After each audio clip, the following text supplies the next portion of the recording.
Handy Hudsonite here. There are three critical areas that we need to be building content for on our YouTube channels. I'm going to get into what those areas are, as well as some tips for each, right after this.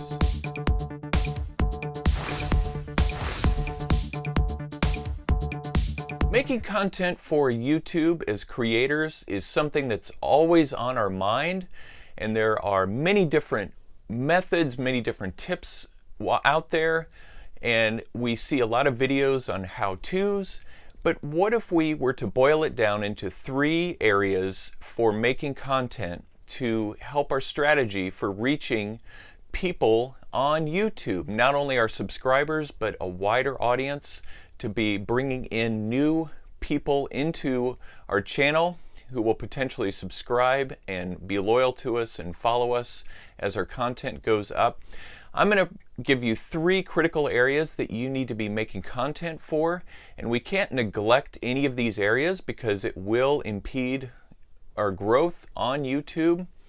So let's get into what those areas are. The first area is your subscribers. Now, of course, we want to stay true to our niche for our channel.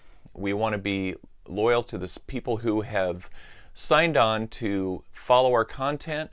So we have to think about videos that relate to what our audience wants. And of course that relates to what our niche is. For me, I provide a lot of handy tips, hacks, and reviews on a variety of topics. That is what people in my audience have signed up to see. So I do that. But occasionally I will show a little bit more of a transparent aspect of who I am. I show that I support other channels. I have a creator meetup with my friend Ken. Make sure to check out that video. So I want my audience to know that I'm human and that I have authentic connections and relationships. So you want to be true to your subscribers. So you have to think through, what is it that your subscribers really enjoy seeing from you that will continue to help them stay loyal to your content. The second critical area is SEO. And SEO can be a scary word for many because it's this nebulous thing that we have to figure out the algorithm and how YouTube works in getting our videos suggested in their algorithm so that it will bring people in. But how does that work exactly? Well, I'm not going to get into the nuts and bolts of SEO and how I go about that, but what I can give you is you want to think through a couple of different things. First of all, think through what is trending in your niche. And one of the ways that you can find that out is you can go right into YouTube, and YouTube has a powerful search feature. Be sure to check out my video where I talk about how to use that more powerfully. It's a way that you can discover what people are putting out there related to the content that you want to create, and look at what they're doing and think of a creative angle that you can come in that would be along the lines of what they're doing, because people are searching out that content, and try to provide something that's unique to you. Maybe there's a question that people are trying to answer and it's not quite being answered in those videos that you're seeing, and look at the topics of these videos. And another thing that I like to do is be able to see how many views these videos get, and also I look for video creators who don't have a lot of subscribers, so maybe under a couple thousand subscribers, but yet their content gets tens of thousands, even hundreds of thousands of views. That's the content I want to focus on and why it is so searched out, and see what type of videos are made on it. And if you see videos that aren't made really with that much quality, or maybe they're confusing, or they don't answer all of the questions, and even look in the comment streams of those videos to see what their viewers are asking, and then make a video to answer those questions using similar tags, similar title to what those videos are.